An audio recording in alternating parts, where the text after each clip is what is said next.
seen her. So I left my wireless plug plugged in. And it's dead? Okay.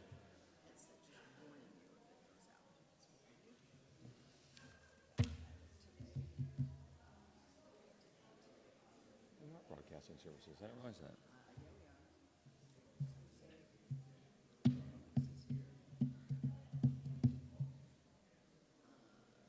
Just start with return. Mm-hmm. Why don't we turn this on? I'm not very well introduced. Do the normal introductions, though. Introductions. I'm just saying.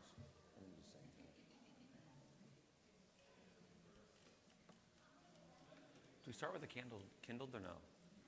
Good Yontiv, everyone. Shavua Tov. Shavua Tov, Rabbi. Good to be together, as we always do. It's nice that we can come together as one community, as one congregation. So find someone you're sitting near who you may or may not know. Introduce yourself to them and wish them a Shavua Tov.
Return again.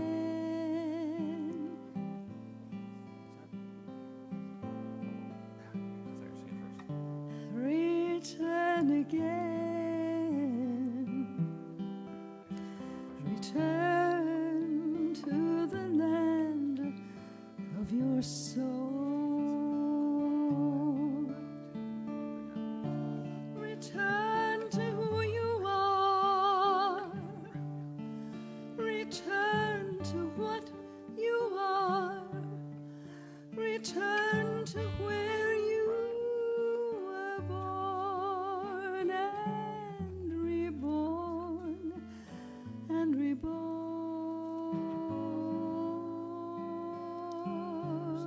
Return again.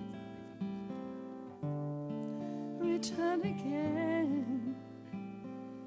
Return to the land of your soul.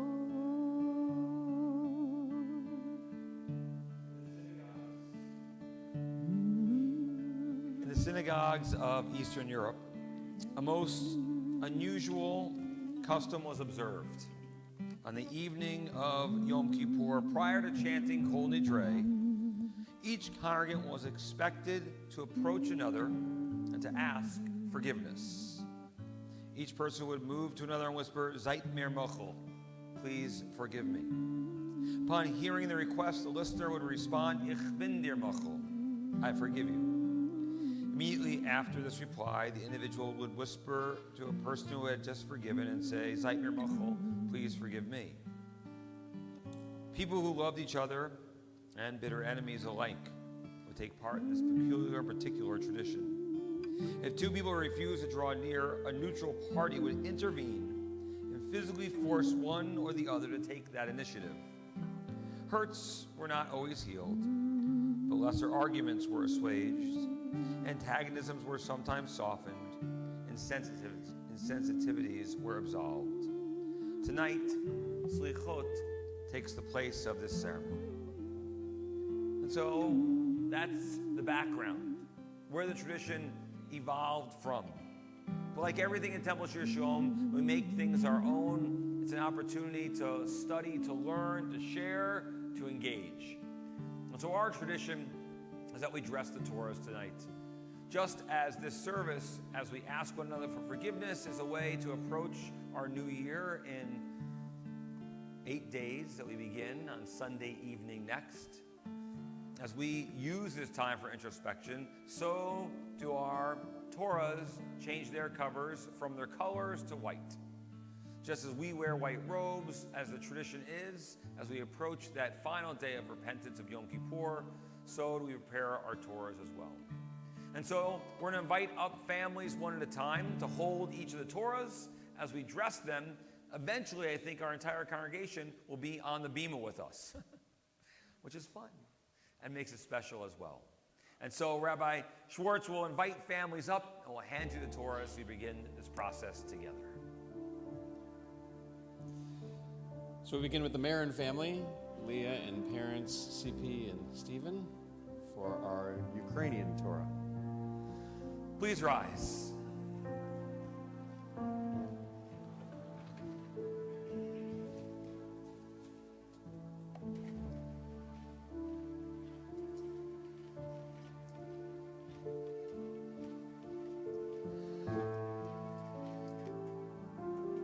Steve, I'll take that. This Torah came to us in 1990, and for years it's been called the Russian Torah, as it was brought with immigrants from Ukraine to this country. Of course, in 1990, Odessa, the city it came from, was still part of Russia, as was all of Ukraine. It wasn't until 91 that it was changed to become part independent and be named Ukraine. With that in mind, yes, one of those. With that in mind, it's new we're doing this. In remembering the story, for us, what we did was 6 months ago, recognizing what this represented, we decided we should call this Torah our Ukrainian Torah. But what's magical about this Torah that's 185 years old now is the fact that although it was in Ukraine, in Odessa, for 70 years prior to coming to us, we don't know where it was before that. And as a scribe was koshering this Torah and telling us about it, hold it tight there. Here, hold it. It's for you. You got it. Yeah, you get to stay here and hold it now. That it's written in a Dutch style. What does that mean? The letters slant a little bit different. It's all Hebrew. It looks the same to all of us. But the scribe could tell us we're in a Dutch style. So does that mean it was a Dutch scribe that was writing Torahs in Ukraine? Or was it this Torah was actually in Holland and created there and somehow got to this city of Odessa on the water? Or maybe a Dutch scribe was living in Ukraine teaching those scribes to do it we don't know. It's sort of the mystery of this Torah as well, that we get to hold on to and live with it and its history. Our next Torah is the Alt New Torah, and we invite up Zev with his mother Stephanie and grandparents Bruce and Lori. Which Torah? Alt New. The Alt New Torah was brought to Temple Shir Shalom in honor of our 10th anniversary in 1999. We got it. It was found, please, in 1998. And the story of this Torah is that it was written in 1942 in Berlin in hiding. A scribe wrote 3 Torahs and hid them away. He, unfortunately, was captured in 1942 later that year by the Nazis and lost his life. The Torahs discovered as they were making room for an industrial park in Berlin, in this new unified city in 1998, they found 3 Torahs. And with that, they wanted the German Jewish community, to come to new congregations. And so Temple Shir Shalom was able to get this Torah in celebration of our 10th anniversary. Some of us remember when we marched it into Temple and celebrating that. Even though it was almost 60 years old, it had never been read before it came to us. So with that in mind, being of its age today, it's still almost like a brand new Torah. And for us, one of those stories of living for those who never had that chance to have Torah in their life as well, and remembering the German Jewish community too.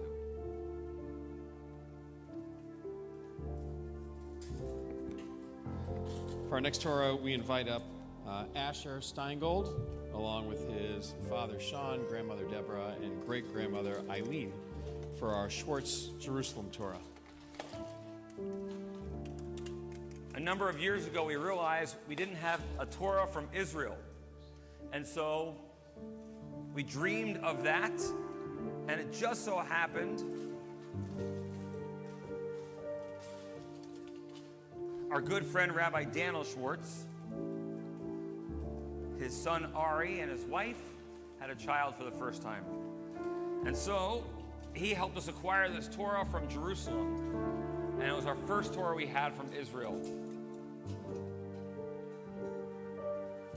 Torah today is 27 years old, so it's one of our youngest Torahs that we have. But for us, it's a connection to Israel. And just as we love to say to our families that we hope all of us have the privilege to go to Israel, to travel there, to spend quality time there. So we love when our children choose this Torah and have that connection as well. And feel the presence of that as this Torah literally written in Jerusalem, and for the first 12 years of its life was used in a synagogue there, and they were able then to bless us with it not too long ago.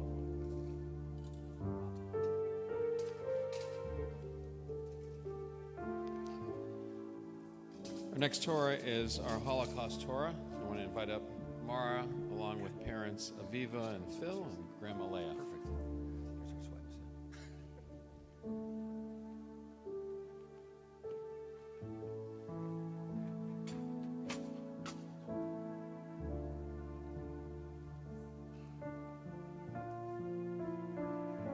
This Torah is the oldest Torah of Temple Shir Shalom.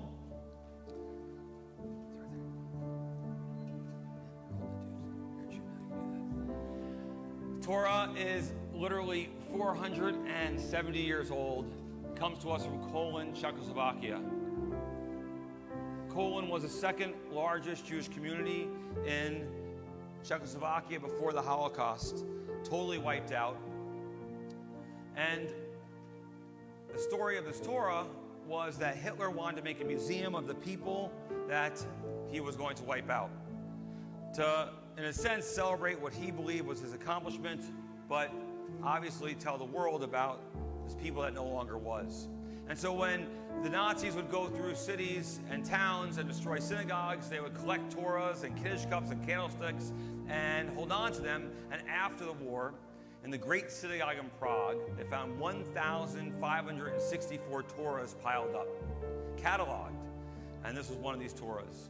At that point, by 1964, synagogue in London, England, the Westminster Synagogue, took it upon itself to help restore these Torahs and get them to living synagogues. And so in 1991, we became part of the Colon Torah Trust with a commitment to tell its story and to share and help this Torah live. The Torah is faded, it's frail, it's difficult to read, and so it's not one we use traditionally for B'nai Mitzvah. Obviously, for the way it was treated over time. But what's remarkable as well about this Torah is that a scribe looking on this found two spots on the back of the Torah and pointed out it looks like ink in a sense, but that the two spots are actually spots of blood. As a Torah, as it was carted out of the city, was probably thrown onto a truck with bodies. That makes the Torah not kosher. For us, the importance is the story of that Torah. But what's remarkable is that the two spots of blood are on the back of the Shema, the last words we're to speak in our life, and on the literal word that says, do not murder in the Ten Commandments. It's remarkable. We can't make that up. As we looked at this together and saw that. And it's actually, the story has been featured in a book about it as well. We read that Torah on Yom Kippur because of the story, because of its importance and the connection we have for it as well. Next Torah, I want to invite up Derek, along with his parents, Linda and Rob, for the American Torah.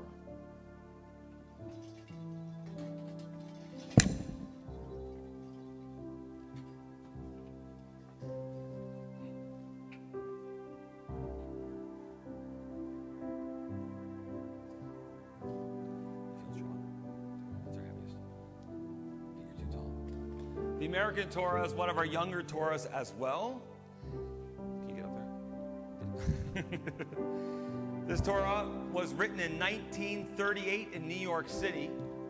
Family that's connected to Temple Shir Shalom that lived in Flint, maybe someone would be the age of a great-great-grandfather today, had it commissioned in honor of great-grandma.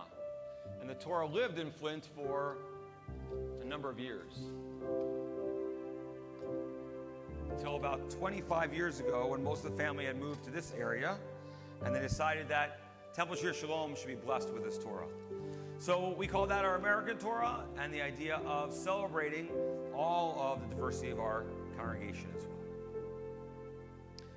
For the next Torah, we want to invite up Jack Crane, along with his parents, Tracy and Brian, and brother Sam. And they are getting our 25th anniversary Torah scroll.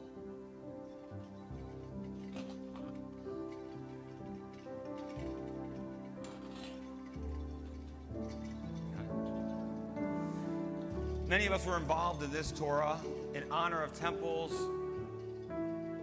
25th anniversary, when we were able to write this during a year's time, and we wrote 354 letters of this Torah here on the Bima with the scribe. And many of us have our photos of that. But the beauty of holding the quill and seeing how a Torah is written today, just as has been written literally for hundreds, if not thousands of years in our tradition. So in a sense, this is really a brand new Torah.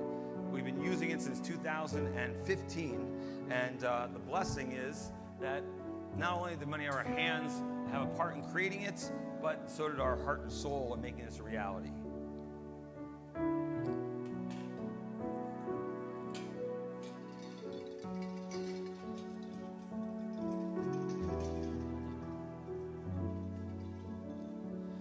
The next Torah is our Lithuanian Torah. So I'd like to invite up our past president, Stuart Bass and Joanne Bass.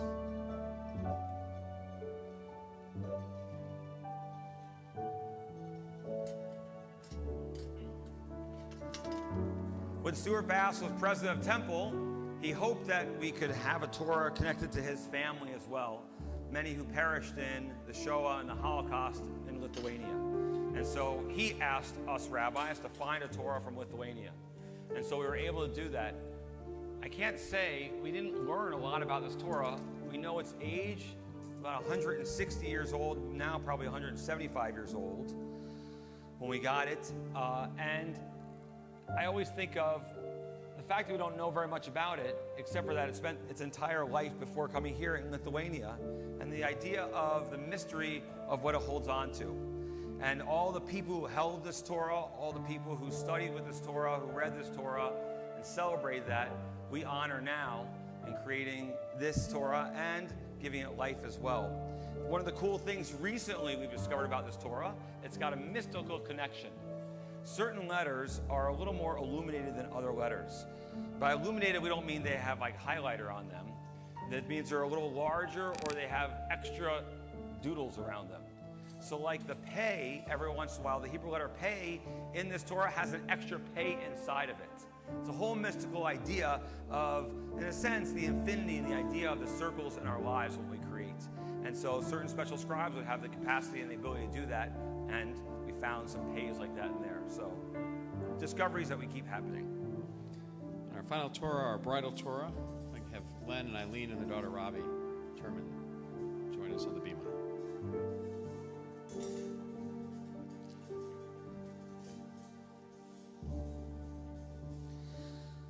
So Len and Eileen, you were here with Temple when this Torah was presented to us, when it came to us as a gift. You were here, it was your house that some of the first Havdalah services happened that helped Temple Shir Shalom become a community as you believed in Daniel and wanted to make Shir Shalom become a reality. And so we thought it'd be nice for you to hold this Torah on this day. This Torah is about 185 years old. What we know of it is that it was smuggled out of Nazi Germany, out of Berlin in 1937, when some Jews fortunately could still get out of Germany and realized they wanted to leave and needed to leave. The father of the family was the vice president of the synagogue, the Progressive Synagogue in Berlin. And he decided to take the Torah from the synagogue and put it into his, well, here's the whole congregation now, put it to his 20-year-old daughter's wedding dress and wrapped it in there. And for many of you who maybe have seen your parents, your mom's wedding dress, it's sealed up in a box, hermetically sealed, never to be opened until one day maybe you'll want to use it or not. Who knows? And so he didn't tell his daughter it was there.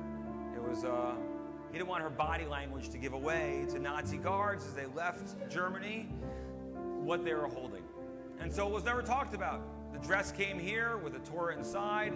No one knew it was there, went up into the attic, and now this woman's an older woman in her 80s. Her sons that she had are all married, and she opens up in the attic this wedding dress for the first time and finds the Torah in there. Didn't have the wood on it, it was just the parchment, the scroll. 1988, Temple had just opened its doors. We were not in this building, we were in an office building a mile down the street, and she brought the Torah to Rabbi Daniel Schwartz and said that it was a gift for our congregation. For our first few years, it was the only Torah we had. Little Torah means little letters. So most bar and bat mitzvahs don't choose this Torah because maybe it's a little more challenging to read. We read this Torah every year on Rosh Hashanah because of its story, because of its importance, because of its history, and the idea of what we represent in carrying on what those who lost their lives in Nazi Germany were not able to, and the blessing of that. These are the 8 Torahs that we read at Temple Shir Shalom throughout every year. By the time we return next year for the high holidays, maybe these Torahs, one of them will only be read once, maybe they'll be read 30 times, because it's up to you guys which Torah you'll choose when you become bar and bat mitzvah. And you'll notice, if you're not becoming a bar and bat mitzvah, you just come here on a normal Shabbat, we rabbis or cantor are reading Torah, so we'll choose them as well. But these Torahs are all exactly the same in their words, but they represent different communities. They represent different people of our people that helped make us a vibrant and sustainable community, and will for that for years to come. So thank you as we put the Torahs back in the ark now. In a moment, we'll continue our prayers.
I'm tired too.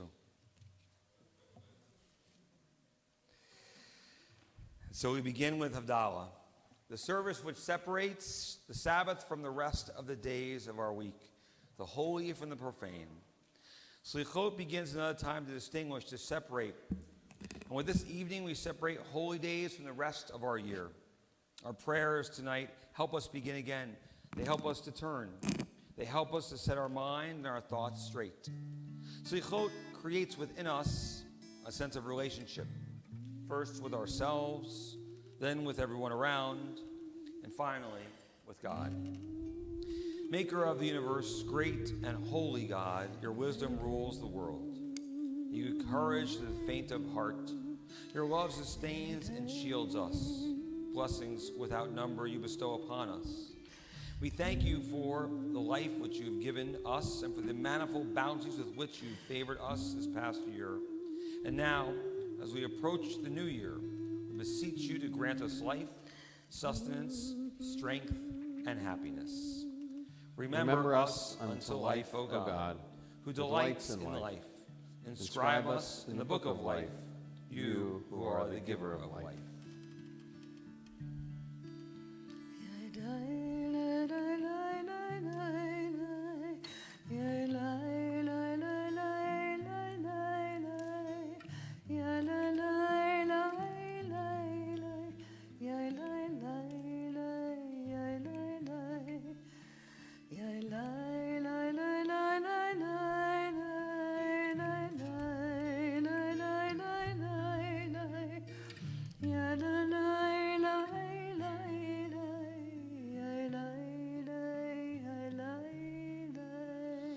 We give thanks for the Sabbath day that's now concluding, and we're grateful for the peace and joy that's brought into our soul. May its message be a part of our life as we embark on this new week. May its meaning lift us to a more satisfying, more sensitive existence that helps us to create a good feeling for all who know us. May our celebration of Shabbat show us a way to a sweeter present.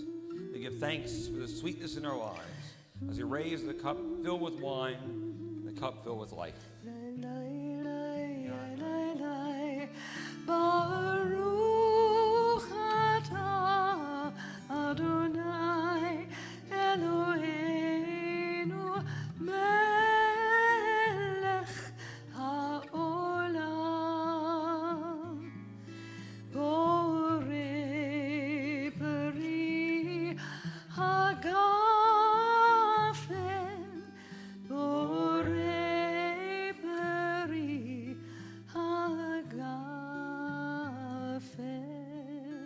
ya la la la la la la ya la la la la la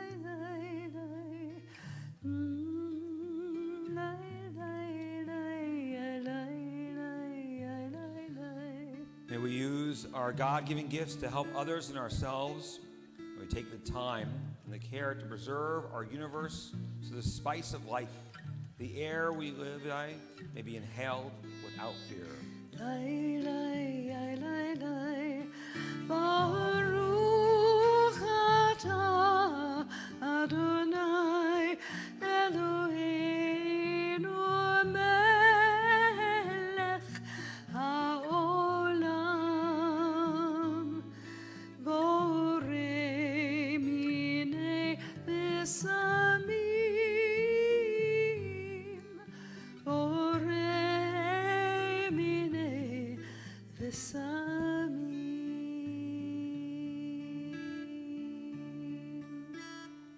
Blessed is the eternal our God, ruler of the universe, creator of the variety of spices. The Sabbath is over. A new day has arrived. A new week has begun. An old year is departing. A new year is on the horizon. When heavy burdens oppress us and our spirits grow faint, and the gloom of failure settles upon us, help us to see through the darkness to the light beyond. To you, O God, we turn for understanding. Turn to us and help us. When we are tempted to suppress the voice of conscience, to call evil good and the good evil, turn our hearts to the rights of others, and make us more responsive to their needs. To you, O eternal, we turn for guidance. Turn to us and help us. And when we become immersed in material cares and worldly pleasures, forgetting you, may we find that all things bear witness to you, O God, and let them lead us back into your presence. To you, O God, we turn for meaning. Turn to us and help us. Now is the time for turning. The leaves are beginning to turn from green to red and orange. The birds are beginning to turn and are heading once more toward the south. The animals are beginning to turn to storing their food for the winter. For leaves, birds, and animals, turning comes instinctively. But for us, turning does not come so easily. It takes an act of will for us to make a turn. It means breaking with old habits. It means admitting that we have been wrong, and this is never easy. It means losing face. It means starting all over again, and this is always painful. It means saying, I am sorry. It means recognizing that we have the ability to change. These things are terribly hard to do, but unless we turn, we will be trapped forever in yesterday's ways. Lord, help us to turn from callousness to sensitivity, from hostility to love, from pettiness to purpose, from envy to contentment, from carelessness to discipline, from fear to faith. Turn us around, O Lord, and bring us back toward you. Revive our lives as at the beginning, and turn us toward each other. Lord, for in isolation there is no life. Hashivenu, Hashivenu, Adonai Elecha, Vena Shuva, Vena Shuva.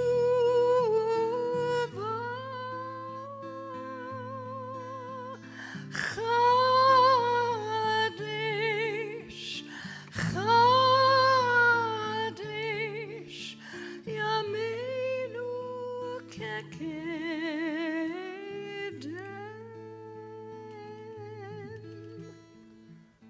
We turn to you to help us lift the burdens of our souls, for there is none of us so virtuous or proud whose heart does not cry out, despite him or herself, for forgiveness. May the light of the candles we light and see remind us that we not only have to be a light unto the nations, but that we must shed light on our torments and our trials. Baruch atah Adonai Eloheinu melech haolam. Borei meorei ha'esh, borei meorei ha'esh. Blessed is the eternal our God, ruler of the universe, creator of the lights of fire.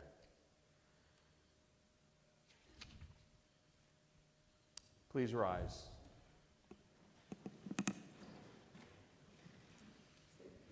For the sin we have sinned against another human being under stress or through choice. For the sin which we have sinned against another human being, openly or in secret. For the sin we have sinned against another human being in stubbornness or in error. For the sin which we have sinned against another human being through the evil meditations of the heart. For the sin which we have sinned against another human being by the word of mouth. For the sin which we have sinned against another human being by the profaning of your name. For the sin we have sinned against another human being by hating without cause. For all these sins, O God of mercy, forgive us, pardon us, grant us atonement. Ve'al kulam Elo aslichot, Selach lanu mechalanu kapelanu. Ve'al kulam Elo aslichot, Slach lanu mechalanu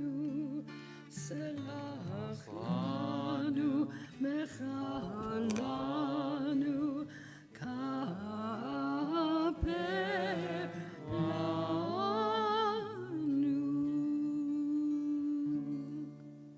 Our God and Creator, each of us calls to you from the depths of his and her own being. Each of us alone in our thoughts. Each one solitarily in our prayers in this hour of Selichot. And yet alone and not solitary. Each one of us is part of our heritage. The Jewish people speaks to us. A faith embraces us. A noble history sustains us. A holy covenant exalts us. Help us, O God, to be ever grateful for this shared destiny, for the courage that the centuries of stubborn resistance to evil have stored up. Join our spirits together, O Eternal, until they become an invincible power against the pain in the world. Join our hands together, O God, that they may become a mighty instrument for the advancement of human life.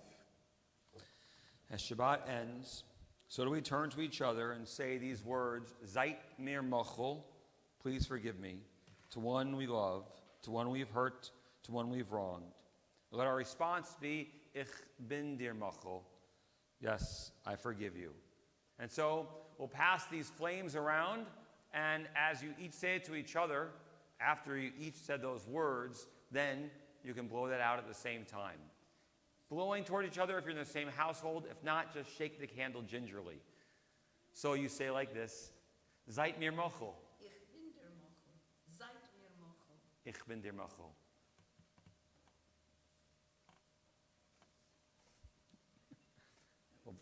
Right?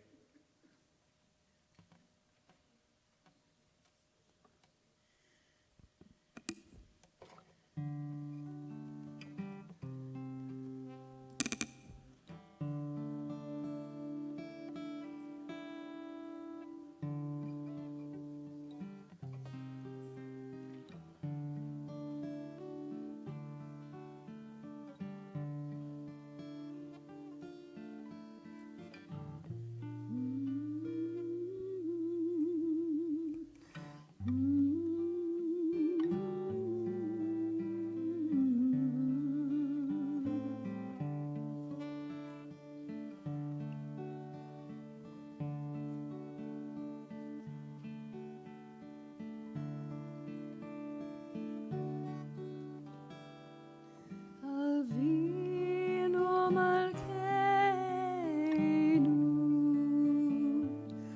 Chanenu Baneinu.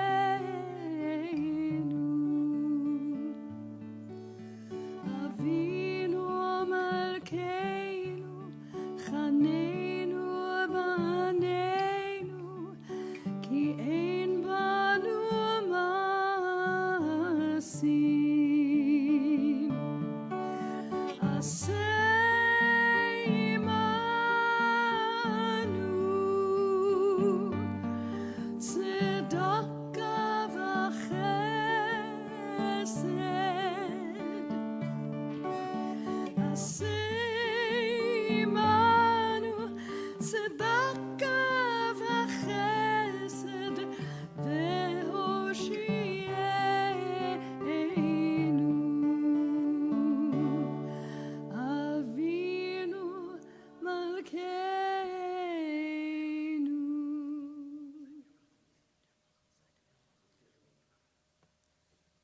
And as we turn to the concluding prayers of Havdalah, we rabbis and cantor say to you, representing our congregation, Zait mir mochel, please forgive us. I forgot you had a response, thank you.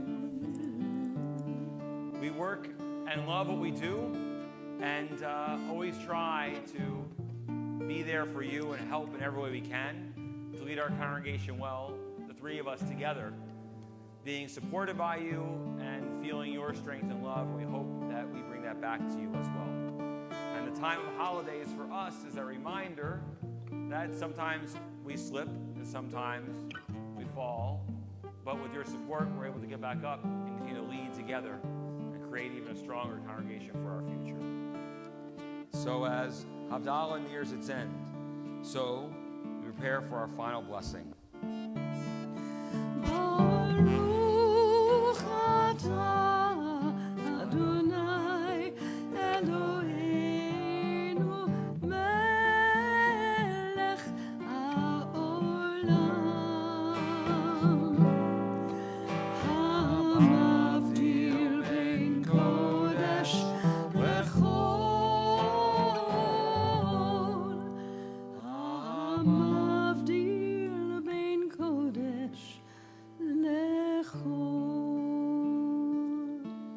Blessed is the eternal our God, ruler of the universe, who separates sacred from profane, light from darkness, the seventh day of rest from 6 days of work, who distinguishes human beings from animals with our ability to admit error, to forgive one another, to accept forgiveness.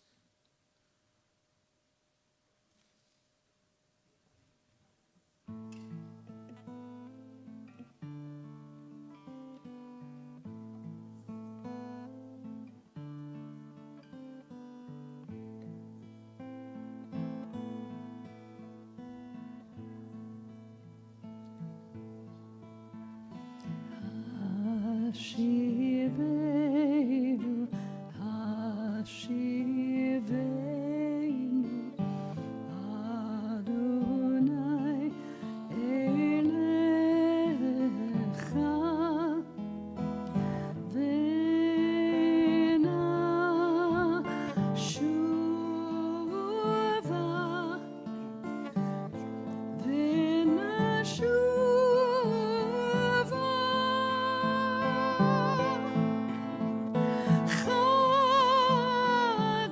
Chadesh,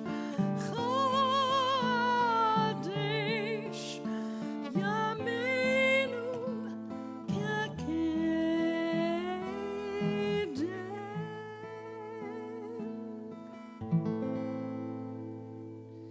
We're told that this tradition of Selichot comes from the masquerade balls of Europe, when it was a time, and that's why it would be a midnight service. We really can't make it that late anymore. But the idea was, at a masquerade ball, at midnight what happens? You take your mask off. You reveal your identity. And so the tradition became, as we approach our holidays, this time of repentance, we have to take off our masks.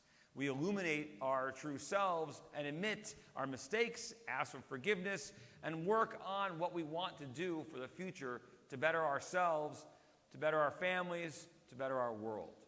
So you've begun the holidays well. You've been here and said these words, and the hope is that they resonate, that they are something as you drive tomorrow, as you carry on in your day, you think about some of these things. You think about what you want for this upcoming year, what your prayers will be about as you gather in the synagogue on Rosh Hashanah and Yom Kippur, as you hear the sound of the shofar repeatedly in the upcoming weeks. And so with that, Tekiah Gedolah.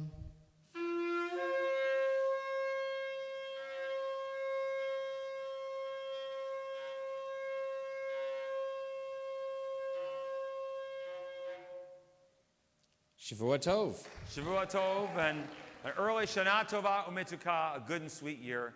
Thank you, Madrachim, for being a part of tonight's service and helping out, and to your parents and grandparents as well. It's been a long day.